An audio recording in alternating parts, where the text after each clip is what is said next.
生日石佢都係有唔同嘅月份就有唔同代表嘅寶石。10月嘅生日石咧，其實係有碧璽嘅，而好紅嘅 G Dragon 啦，佢手上面咧係有一粒40幾卡嘅帕拉伊巴喺佢嘅 MV Power 裏邊佩戴過。咁觀眾有冇人知道 GD 幾月生日？紫水晶咧有解不醉酒嘅意思，即係唔會飲醉。咁咧佢哋相傳咧就係如果你佩戴紫水晶啦，或者用紫水晶嘅器皿咧去飲酒咧，就唔會飲醉啦。1月嚟講咧，其實西方就會建議係石榴石啦，例如好出名嘅沙弗萊啦。咁70年代咧就由 Tiffany and Co 啦呢個牌子咧去命名呢個石嘅。就係聖經裏邊咧曾經提到咧挪亞方舟咧照明咧嘅嗰樣嘢咧，原來就係用石榴石去做照明嘅喎。諗翻起我哋上集有少少五行嘅關係咧，西歷2月咧就等於我哋嘅正月，咁木嘅成分係最重嘅。咁當木好多嘅時候咧，我哋可能有時咧係需要一啲火嚟去泄去氣喎。咁所以可能紫晶咧亦都係代表係有火啊嘛。咁所以變咗咧，可能點解西方嘅人一路佢哋用紫水晶去代表2月嘅生日石？其實海藍寶嘅主要色調咧都會係以藍色為主嘅，瑪利亞色啊或者超級聖瑪利亞色咧，咁其實係因為佢哋湛藍嘅程度唔一樣。咁我想請教下海欣老師啦，咁粉色咧以我印象係咪都會旺一啲姻緣啊，或者都係嘅，會吸引到多啲人留意到自己，或者你自己都會覺得嗰日紅粉飛飛。5月嘅生日石咧就會係祖母綠，所以我哋需要少少木嘅元素。即係綠色係啦，去吹旺個火。呢個古埃及時期啦，已經法老咧已經係有用呢個寶石嘅。咁啊，6月嘅生日石係乜嘢咧？屬金嘅成分咧係比較多嘅，咁所以咧我哋都要係去攝翻少少金嘅氣場啦，譬如金珠啦、澳白啦，同埋大溪地嘅黑珍珠嘅。Hello， 大家好，歡迎大家收睇玄學88，我係艾琪。Hello， 大家好，我係 Cindy 劉千提。我哋玄學88每星期1集，記得訂閱啦。咁我哋會邀請唔同嘅玄學家嚟教你哋一啲知識嘅，都會邀請唔同嘅藝人嚟分享佢哋嘅經歷㗎。好開心亦都揾到海欣老師嚟啦。咁之前其實佢都嚟過我哋嘅節目做嘉賓，就係講一啲12生肖嘅運程啦，都好受歡迎，好多朋友仔問㗎。咁今日再揾到海欣老師嚟嘅。Hello， 大家好，我係海欣老師。我哋好開心，仲請到係希利玲瓏珠寶創辦人 Rebecca 小姐嚟分享珠寶知識㗎。Hello， 大家好，我係 Rebecca。上集我哋就講過呢個5行嘅幸運色啦，同埋適合佩戴嘅珠寶啦。咁今集咧探討下個生日石係啲咩原因會係嗰個生日石啦。咁生日石咧，以我所知咧，就好似係生日石佢都係有唔同嘅月份就有唔同代表嘅寶石，係咪啊 Rebecca？ 係冇錯嘅，係啦，唔同嘅生日月份咧，喺西方嚟講咧，佢會配應唔同嘅寶石或者正石嘅。咁譬如話1月咧，1月係屬於邊一種寶石？1月嚟講咧，其實西方就會建議係石榴石啦。咁喺1月嘅生日石裏邊，石榴石其實都算係一種多色系嘅寶石。咁比較常見嘅咧就係紅色啊、橙色呢啲顏色。咁但係都會有其他顏色嘅石榴石啦，例如好出名嘅沙弗萊啦，咁佢就係綠色嘅。容許我大膽少少嚇，唔知點解，即係你哋會唔會有諗法啊？點解石榴石就會係1月啦？咁如果用我玄學嘅諗法去諗咧，就因為1月咧係等於我哋農曆嘅12月啊嘛。咁我哋農曆嘅12月咧，亦即係我哋所講嘅丑月啦。咁丑月咧就係講緊咧係入邊咧係土嘅成分係比較多啲噶嘛。咁而喺土嘅成分多啲之餘咧，佢亦都係比較水嘅成分亦都多嘅。咁所以我相信啲紅色嘅石榴石就會係代表咗呢一個1月嘅生日石。個石榴石係有啲乜嘢特別咁樣？其實石榴石裏邊咧，其中啱啱提過嘅沙弗萊啦，係綠色嘅寶石啦。咁佢咧亦都係喺石榴石家族裏邊咧，就比較出名，而且有好多品牌會用到嘅。特別咧，佢哋喺60年代咧先俾地質學家發掘到出嚟啦。咁70年代咧就由 Tiffany and Co 啦呢個牌子咧去命名呢個石嘅。咁另外石榴石咧亦都有一個好有趣嘅小故事，就係聖經裏邊咧曾經提到咧挪亞方舟咧照明咧嘅嗰樣嘢咧，原來就係用石榴石去做照明嘅喎。即係你講喺個方舟入邊去到做睇嘢嗰個照明。係啦，照明嘅一個工具嚟嘅。咁耐之前原來已經有呢個石榴石被發現咗㗎啦。係啊，咁雖然呢個只係聖經裏邊嘅一個傳說啦，可以話或者係一個故事啦，咁但係由此可見，其實石榴石呢種寶石咧，都已經係源遠流長㗎啦。咁呢一種寶石係會喺石頭嗰度劈開定係點樣形成㗎？哦，佢就唔係喺石頭裏邊劈開嘅，佢就係自然咧去形成嘅，係啦，即係你唔需要話切開嚿石頭，即係好似搣橙咁樣有個外皮包住，咁佢就冇嘅。咁啊，2月份嘅生日石係乜嘢啊？2月份嘅生日石咧就會係紫水晶嘅。咁都想問下師傅啦，咁如果2月份嘅生日石係紫水晶，咁即係農曆1月嘅時候，咁會唔會有啲咩關聯性咧？嗱，如果用我個方向去諗咧，同埋諗翻起我哋上集有少少五行嘅關係咧，呢個2月西歷2月咧就等於我哋嘅正月，咁正月咧即係我哋所講嘅人月，咁人月入邊咧木嘅成分係最重嘅。咁當木好多嘅時候咧，我哋可能有時咧係需要一啲火嚟去泄去氣喎。咁所以可能紫晶咧亦都係代表係有火啊嘛。咁所以變咗咧，可能點解西方嘅人一路佢哋用紫水晶去代表2月嘅生日石，可能有啲關係啦。哦，原來係咁。咁我都有少少小知識啦，喺寶石嚟講，因為我諗觀眾都可能好想睇下每一種寶石或者晶石有啲咩特別嘅小故事嘅。咁其實紫水晶咧都係一款比較古老嘅寶石啦。咁其實可以追溯到古埃及或者古希臘時期咧，佢已經係出現咗嘅。喺希臘語裏邊咧，紫水晶咧有解不醉酒嘅意思，即係唔會飲醉。咁咧佢哋相傳咧就係如果你佩戴紫水晶啦，或者用紫水晶嘅器皿啦去飲酒咧，就唔會飲醉啦。咁我又想知3月呢一個生日石係咩啊？係3月嘅生日石咧就會係海藍寶啦。咁就想請教下師傅啦。海藍寶就會令我諗起海水啦，好自然就係水啦，嗬。咁點解佢哋會用喺呢個西歷嘅3月份，即係等於我哋嘅農曆2月啦。咁農曆2月咧，我哋就叫做係卯月啦。卯月都係花草樹木嘅月啦。咁可能需要一啲水去滋潤啩，咁所以就用海藍寶嚟去代表呢個3月份嘅生日石啦。即係等有啲花朵生得更加好。應該係咯。咁如果係呢一個海藍寶，有冇啲乜嘢去推介下？其實如果海藍寶咧，我哋就會有一啲選擇嘅小貼士咧，俾大家。咁海藍寶咧，除咗佢嘅尺寸之外咧，最有機會影響佢嘅價格咧，就會係佢嘅顏色啦。係啦，咁海藍寶咧，其實喺國際市場裏邊咧，就會分咗譬如 B 級啊、1A 啊、2A 啊、3A 啊、4A 啊、5A 等等嘅。咁成色裏邊咧，我哋就會有呢個聖瑪利亞海藍寶啦，同埋超級聖瑪利亞海藍寶。係啊。咁我想問係越多 A 係越靚啊，定係點樣去分個階級咁樣？係，咁其實咧，一般咧，如果你話去到收藏界別嘅話咧，我哋就會揀聖瑪利亞式嘅海藍寶或者超級聖瑪利亞式嘅海藍寶。咁喺最近3月啦嘅珠寶節裏邊啦，咁就見過一粒240卡嘅聖瑪利亞式海藍寶啦，係啦。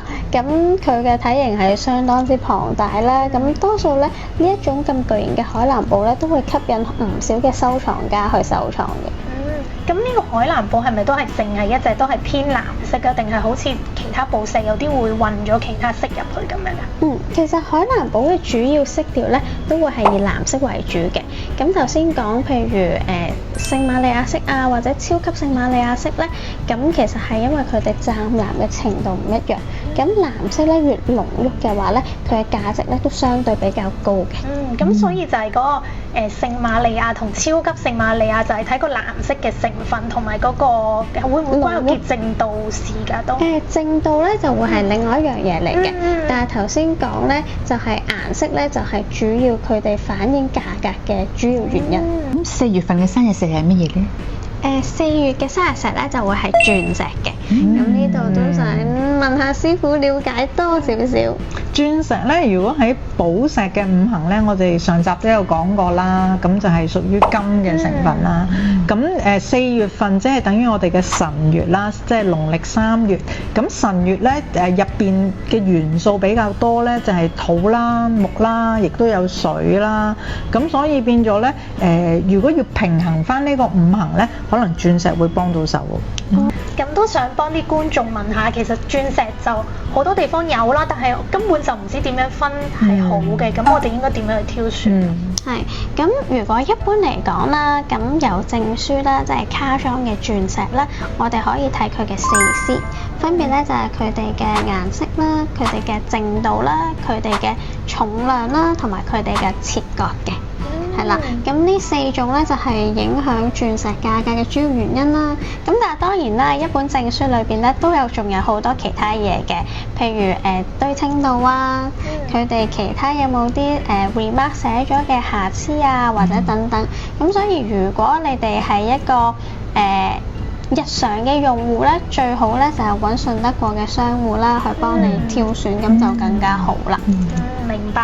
係呢個真係好重要啊！呢個一定要揾啱嗰個即係幫你挑選佢。係啊，冇錯。如果唔係真係買錯咗，又唔係咁好。咁我想問彩鑽咧，彩鑽屬唔屬於都係鑽石？彩鑽咧就應該係帶火嘅鑽，即係佢入邊嘅 elements 咧應該又有火啦，亦都有金啦。咁正頭先我講過啦，即係呢一個農曆嘅3月，即係新曆嘅4月啦，入邊有戊土啦，有乙木啦，亦都有癸水啦。咁相對嚟講，好似喺個火同埋金嘅五行咧，都係欠缺咗喎。咁所以變咗可能咧，某一啲嘅朋友咧，可能係需要呢個彩鑽去幫手。咁同埋佢生日石係鑽石，咁係咯，咁所以變咗有關係，我覺得。係㗎。咁彩鑽有啲咩顏色㗎？咁彩鑽嘅顏色咧就有好多嘅，但係如果以 GIA 嘅分級嚟講咧，佢就係有27種。咁但係人嘅肉眼咧，其實我哋可以分別到數百種唔同嘅顏色嘅。係啊，咁鑽石咧點解會有彩鑽同埋普通我哋叫冇色嘅白鑽咧？咁其實就係喺佢哋形成嘅時候咧，100萬個碳嘅分子咧組成嘅時候咧，佢哋可能加入咗其他嘅元素啦，或者佢哋有少少結構上嘅缺陷。咁所以佢哋咧先會孕育咗唔同嘅顏色。咁喺呢個物以罕為貴嘅前提底下啦，咁就係因為呢啲嘅小缺陷啦，或者呢啲唔同嘅成分啦，組成咗彩鑽，令到佢嘅價值咧比正常白鑽咧係更加高嘅。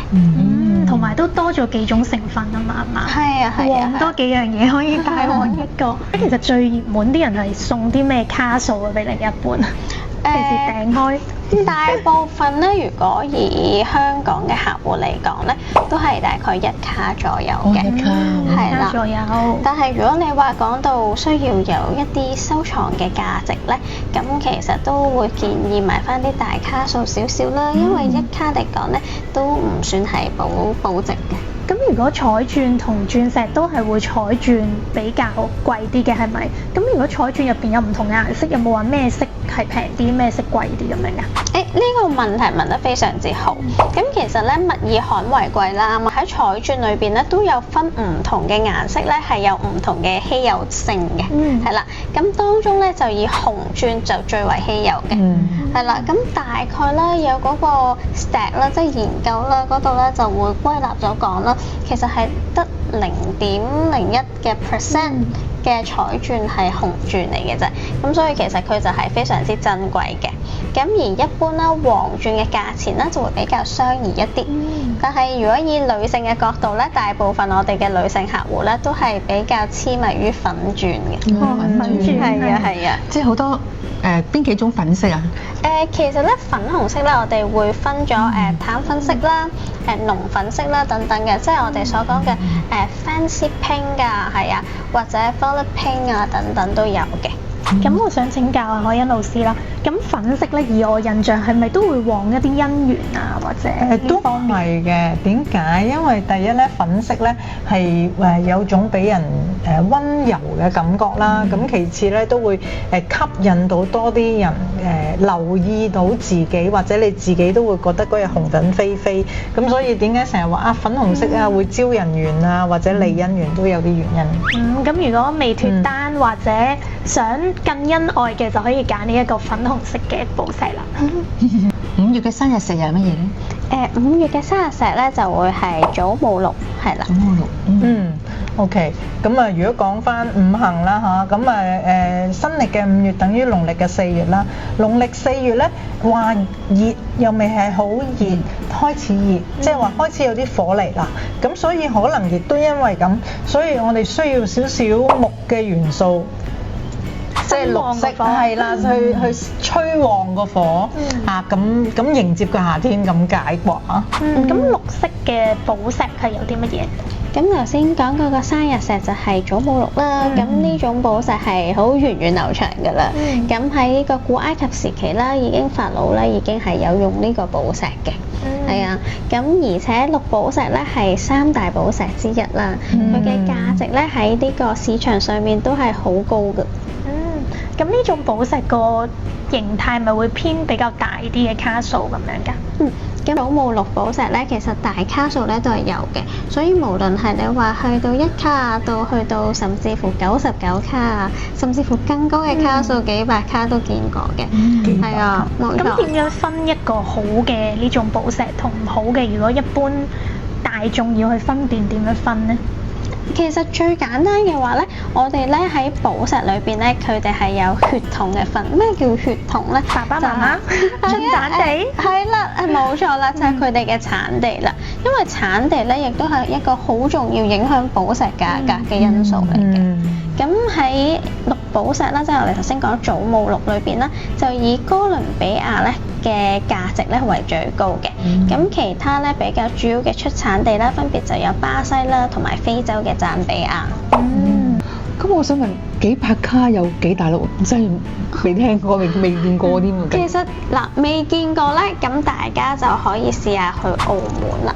因為最近啦，咁澳門咧喺葡京咧嘅賭場地下啦，咁其實就展出咗一粒係幾百卡嘅綠寶嘅，係啦。咁嗰粒寶石就係已故何鴻燊先生啦投得嘅，係啦。咁亦都我記得冇記錯嘅話咧，佢好似已經命名咗做何鴻燊之星嘅。哇！係啊，真係幾百卡要打卡喎，大細係幾大？係咯，大概咧就係呢個尺寸。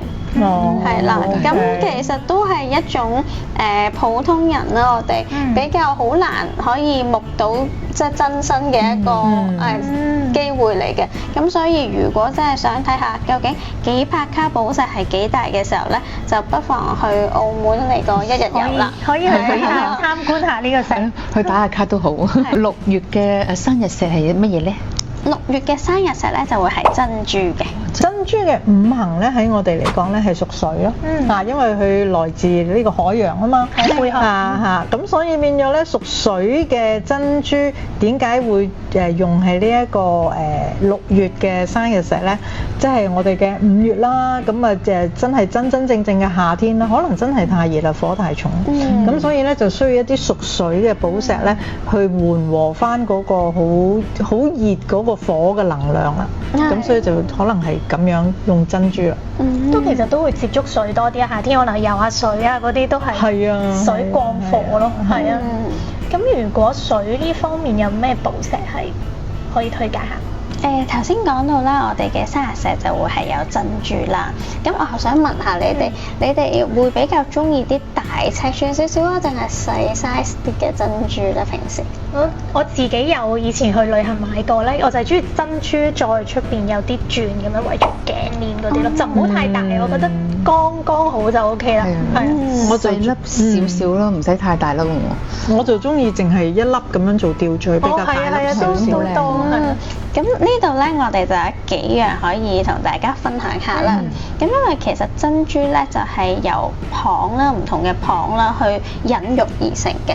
咁而家咧市面上咧大部分啦嘅珍珠咧都係養殖嘅。咁喺亞洲香港嘅市場裏邊咧，比較多香港人中意嘅咧，就會係日本嘅 Akoya 珍珠啦。係啦，因為佢咧就會有小燈泡嘅稱號，雖然佢尺寸唔大。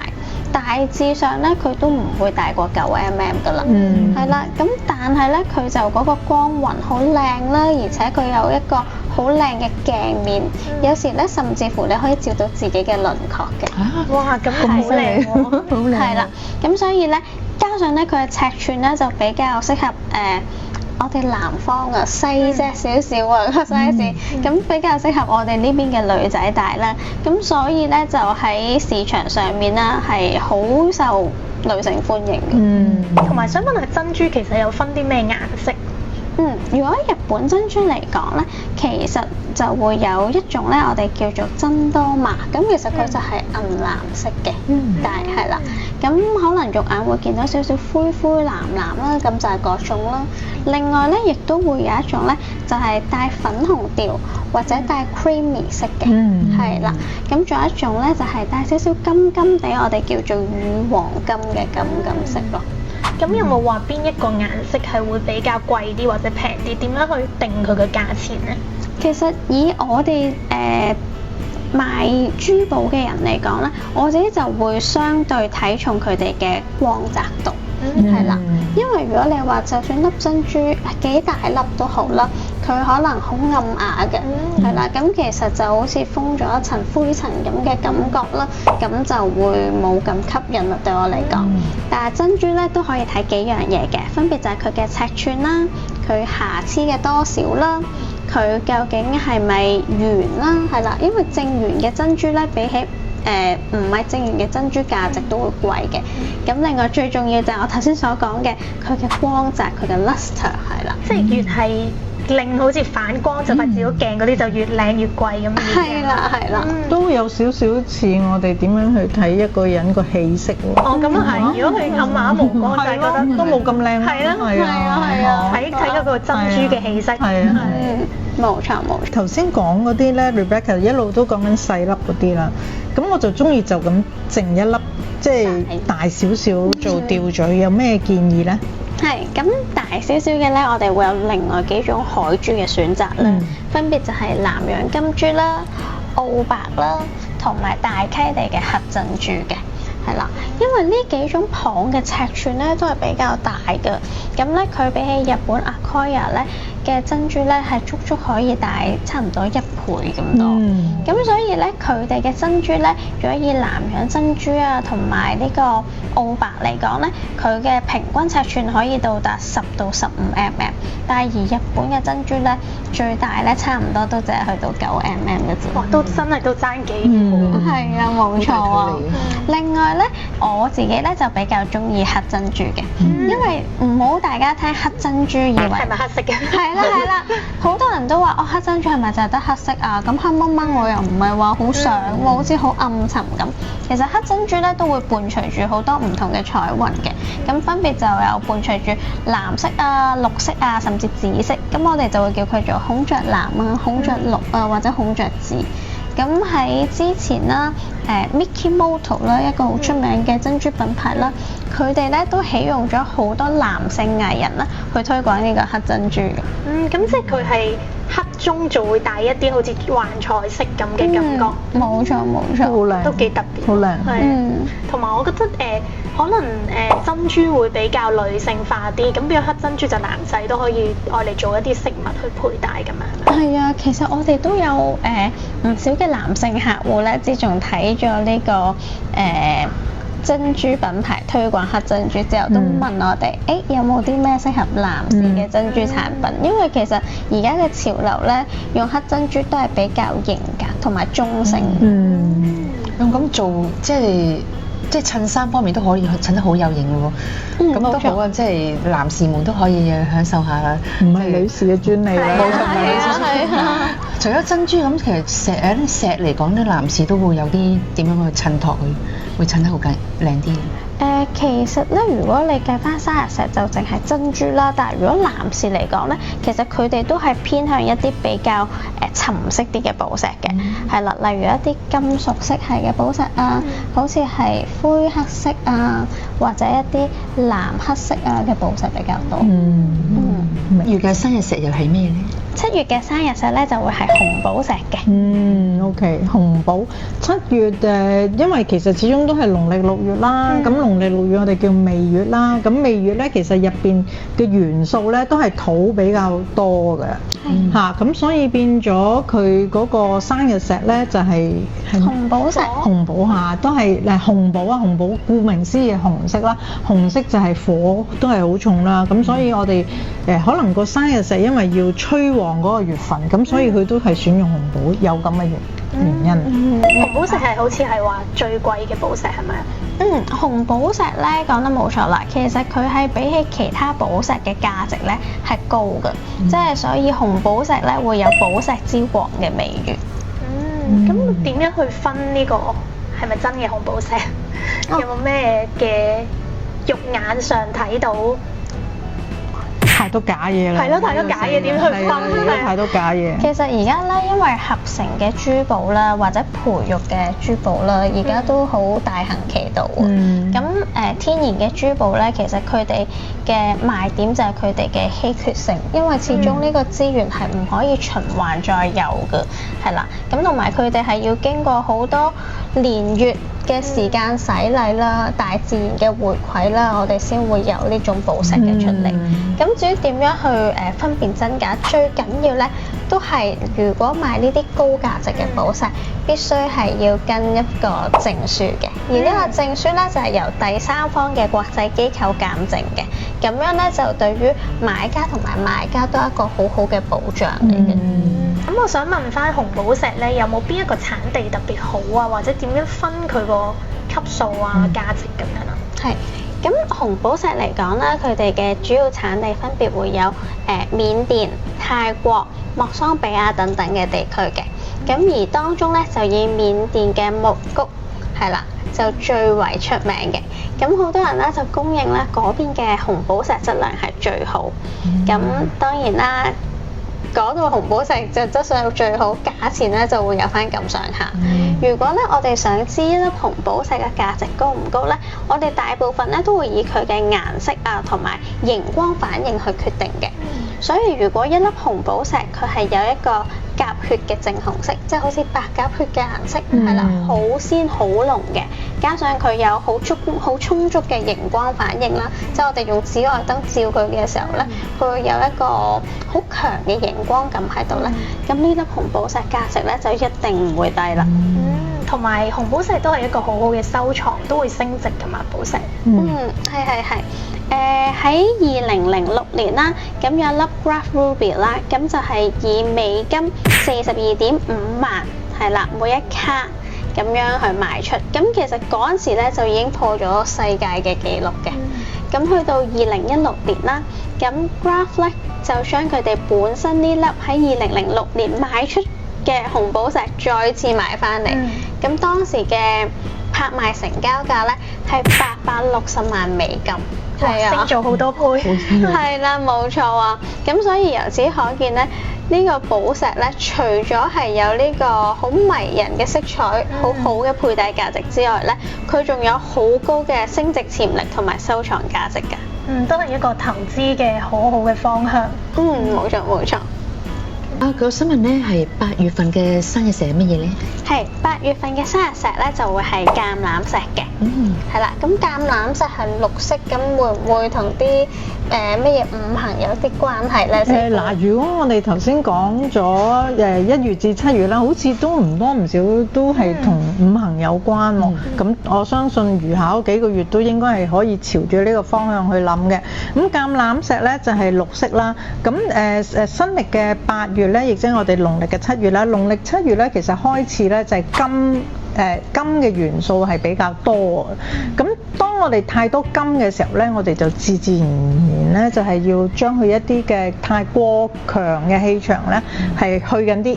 咁所以咧正金係克木嘅，咁所以可能因為咁樣，所以就選用咗橄欖石啦。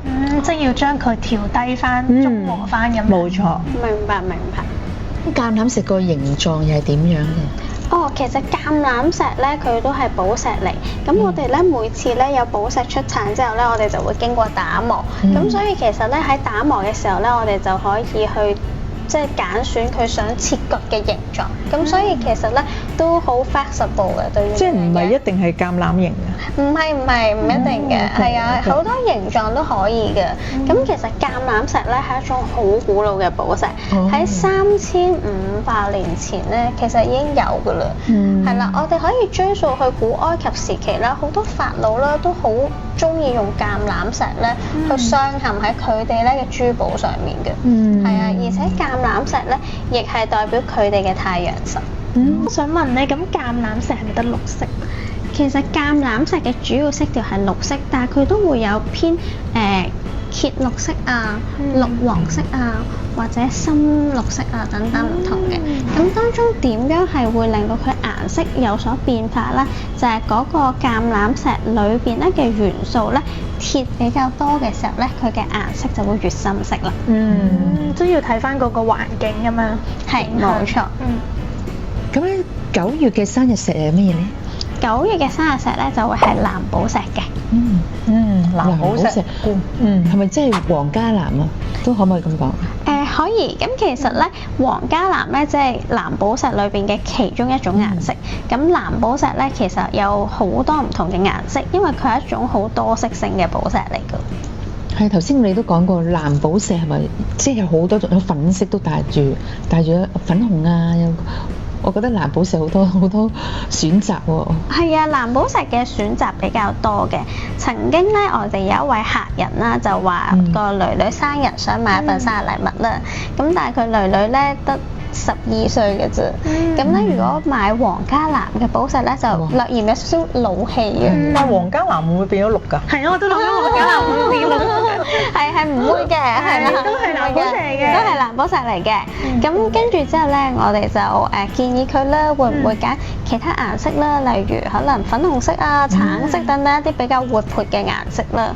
咁佢嗰陣時都好好奇啊！我明明就係想買9月嘅生日石俾個女要藍寶石，點解會suggest 其他顏色嘅俾我哋咧？咁後尾咧，我哋都話咗俾佢聽啦，原來藍寶石係一種好多色系嘅寶石啦。咁佢就好放心咁樣揀咗粉紅色啦。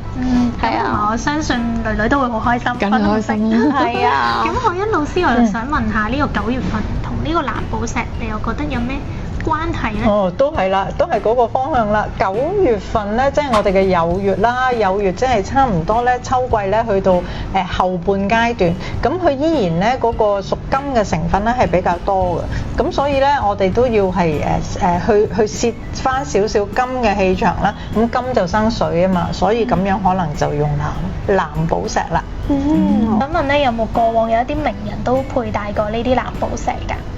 其實咧，藍寶石咧喺英國皇室裏邊咧有一個不可或缺嘅重要地位嘅，係啦。咁喺查理斯王子啦，即係而家嘅國王啦，係啦。咁向當年嘅戴安娜王妃即係結婚嘅時候咧，用嘅嗰隻戒指就係藍寶石戒指嚟㗎啦。咁非常珍貴喎，都多謝。珍貴。冇錯。我記得你好似上集講過 Marion Blue。有冇講？有冇講到啊？有啊，冇錯。咁所以喺西方裏邊咧，藍寶石其實係有一個好重要嘅地位㗎。咁佢哋好多時咧嘅分界咧，未必係好似香港或者亞洲咁樣啦，用鑽石去做主石，反而好多時係會用藍寶石去做。咁10月嘅生日石有乜嘢咧？10月嘅生日石咧，其實係有碧璽嘅。咁碧璽都係一種好多色性嘅寶石啦。咁而且可能喺對於寶石入門嘅朋友嚟講咧，亦都唔陌生嘅。咁都想問下阿海欣師傅啦，對於呢一種嘅生日石同五行啊，或者其他唔同嘅玄學啊等等會唔會有啲咩關係？我又覺得咧，碧璽佢咁多顏色咧，即係佢係比較多啲唔同嘅元素喺入邊啦。咁我又覺得好似真係同呢一個戌月，即係講緊新歷嘅10月咧，係有啲關係喎。因為戌月入邊嗰個元素咧，有土啦，又有金啦，又有火啦，咁所以都係嗰個雜質比較多喎。咁所以變咗可能咁嘅原因啩。原來係咁。碧璽係點樣嘅咧？呢個咁其實碧璽咧，我哋可以叫佢做電氣石啦。咁咩叫電氣石咧？因為如果將佢加熱啦，或者摩擦之後咧，佢係會帶電性嘅。嚇咁得意？係啊，冇錯啊。咁所以呢種咁得意嘅寶石啦，咁好多唔同嘅顏色啦。咁其中咧有一種咧嘅碧璽咧，其實而家嘅價格係非常非常之高嘅，而佢個名咧都好特別。咁佢個名咧就叫做帕拉伊巴。咁得意嘅呢個名。帕拉伊巴。係啦。佢係嚟自邊一度㗎？係啦，佢咧其實就嚟自巴西嘅帕拉伊巴州，因為佢發現嘅時候咧，就會用咗佢呢個州份去命名。咁佢有啲咩特別咧？一般嘅碧璽啦，可能大家常見，可能黃色啊、薄荷綠色啊、淺藍色啊、紅色啊等等都有。但係呢一種叫做帕拉伊巴嘅碧璽咧，佢就係一種有馬爾代夫藍嘅感覺，即係佢介乎係藍綠中間嘅感覺。好特別咯。係啊，好靚啊咁樣。而且佢有一種其他寶石好少有嘅霓虹色調。係啦，所以咧，佢喺帕拉伊巴州發現嘅時候咧，曾經係引起珠寶界嘅轟動㗎。冇錯啊。明白。但係呢種寶石咧，因為靚嘅嘢咧都係少㗎，稀有。係啦，好稀有啊！咁慢慢咧，巴西嗰邊咧，其實就開始近乎鐵礦啦，係啦喺嗰度。咁而家大部分比較大粒嘅帕拉伊巴啦，其實都會喺非洲嗰邊去發現。明白。冇錯。咁所以寶石咁珍貴就係因為佢會越嚟越少，越嚟越少咁樣。冇錯啦，因為喺1989年啦，帕拉伊巴發現唔夠10年期間咧，嗰度已經絕咗礦啦，已經俾人採晒啦。係啦，咁所以其實咧，以稀有性嚟講咧，亦都係寶石其中一個增值嘅元素，就係佢哋係不可複製嘅。係啊。明白。咁有冇啲咩名人都有佩戴過呢種石？其實喺歐美國家啦，佢哋都好受荷里活明星嘅歡迎嘅。但係如果以近期咧，其實我哋可以好紅嘅 G Dragon 啦。GD 大哥。係啦。咁我更加缺貨啦。係啦。咁咧，其實佢手上面咧係有一粒40幾卡嘅帕拉伊巴。係啦。咁佢就喺佢嘅 MV Power 裏邊佩戴過。咁所以其實咧，呢一種寶石咧，都係一種好潮流啊，同埋好多名人熱門追捧嘅寶石嚟嘅。係咪真係好新喎 Power？係咪都係佢嘅生日石嚟嘅咧？唔知佢幾月生日？觀眾有冇人知道 GD 幾月生日？話翻俾我哋聽。如果有佢嘅 fans 咧，我諗大家就唔好錯過啦。大家應該會瘋搶，唔係淨係搶佢演唱會啊，要搶埋呢個寶石。冇錯冇錯。到11月咧，咁係咩生日石咧？11月嘅生日石咧就會有黃水晶嘅。係啦。咁都想問下師傅啦，咁黃水晶會唔會有一啲咩關聯性啊？黃水晶屬咩啊？五行。黃水晶屬土啦，係咪啊？係喎，好叻㗎頭先。黃水晶同啡都係土。係啦，咁咧呢一個11月啦，即係我哋嘅亥月啦。咁亥月咧，顧名思義咧，都係即係因為亥藏任甲啦，咁入邊都係水嘅成分咧係比較多嘅，水嘅元素比較多嘅。咁所以變咗咧，我哋都要克制住啲水咧，唔好咁泛濫。咁所以可能用土嘅顏色嘅寶石咧係有啲關係啦。哦，咁啊係，如果水太多都搞唔掂，咪揾啲土去中和下。冇錯，咁中庸之道我都覺得係好重要㗎。我覺得係啦。咁呢個月嘅生日石嗰個有啲咩特別？咁其實黃水晶啦都係晶石類嘅一種啦，咁佢嘅產量其實都偏多嘅，咁就未必係介乎喺珠寶類別。咁但係佢咧嘅產地咧，我哋都可以了解下啦。佢主要嘅產地咧，佢就會喺巴西，咁亦都喺烏拉圭啊或者南非咧，其實都會有發現到嘅。咁有一個題外話啦，就係好多人咧話黃水晶好招財，咁其實佢都係一種叫做商人石啦，係啊。咩係雙人？雙人石。雙人石即係雙人真係係啦，真係雙人做生意，係啦，係啦。咁所以咧，一般咧，佢哋做生意嘅人咧，都會想要一個黃水晶啦，就係希望可以幫助到佢事業啦，帶俾佢一啲幸運啊，同埋係咯財富咯。冇錯冇錯。 12月嘅生日石咧？係12月嘅生日石咧，就有六重石。係啦，咁六重石就係藍藍綠綠色嘅咧，咁都想問下師傅對於呢種石有啲乜嘢見解咯？藍藍綠綠，我知你知啦。Cindy 知唔知啊？藍藍綠綠代表乜嘢啊？藍藍綠代表水。係啦，水同埋木啦，係啦。咁因為咧，呢一個12月咧，即係我哋所講嘅子月啦。咁子月咧都係水咧係比較多㗎。咁所以變咗咧，佢點解唔係淨係用藍色？係藍藍綠綠咁嘅色，因為就係要帶啲木啊嘛。估係咁。我想問問題啊。六重石我真係比較少聽。我想問咧，係咪即係顧名思義六重係咪真係入邊有棵松喺度㗎？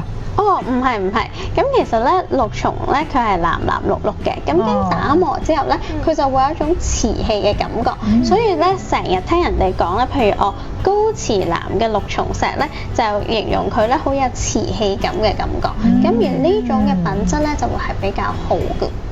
咁其實我都冇聽過呢個寶石，咁其實呢個寶石仲有啲咩特別之處，或者點樣去分辨啊？係咧，六重石咧，咁佢就喺美國出產啦。咁佢有一個叫做六重睡美人嘅稱呼嘅。你好中意瞓覺。咁其實咧就係俾人嘅感覺就係好溫軟啊，係啦，好靚嘅。咁喺外國咧，其實已經有差唔多成100年嘅歷史，亦都係揾手咗好多著名嘅珠寶品牌啦嘅設計師喜愛嘅，係啦。咁其實市面上咧好多嘅六重石咧都係經過電解去處理嘅。咁點解要經過電解去處理咧？就令到佢嗰個六重嘅顏色咧特別穩定，同埋個色澤會更加好嘅。係啊。咁但係如果追求天然嘅顏咧，咁其實我都會建議大家可以選擇翻一啲無電解、無添加嘅六重石嘅。咁六重石有啲咩小古仔啊？如果小古仔嚟講咧，其實六重石咧喺印第安人嚟講咧，其實係一種聖石嚟嘅，係啦，即係好神聖嘅石頭。咁佢有咩作用咧？就係可以保平安啦，或者預防疾病嘅功效嘅。原來仲有呢一種嘅功效咁樣嘅，冇錯。咁我哋上集咧就有睇過五行啦，一啲嘅生肖嘅幸運色啦。咁今集亦都我哋探討過呢個生日石12個月嘅係點。咁其實我哋點樣去最準確去揾到自己適合嘅咧？問得好啊呢個問題。嗱，因為咧其實我哋即係成日講五行啦，咁講嚟講去，我哋淨係講生肖、講月份。咁其實究竟你自己因為年份同月份都唔可以代表我哋自己噶嘛。其實係你邊一日出世都有分，你係金木水火土。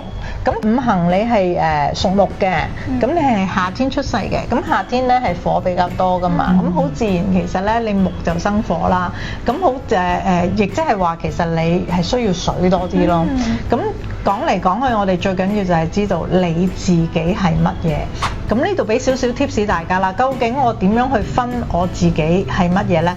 其實我哋講緊甲、乙、丙、丁、戊、己、庚、辛、壬、癸，即係我哋講緊10個天干，其實好易記嘅啫，都係木、火、土、金、水，即係甲乙呢就係木，丙丁係火。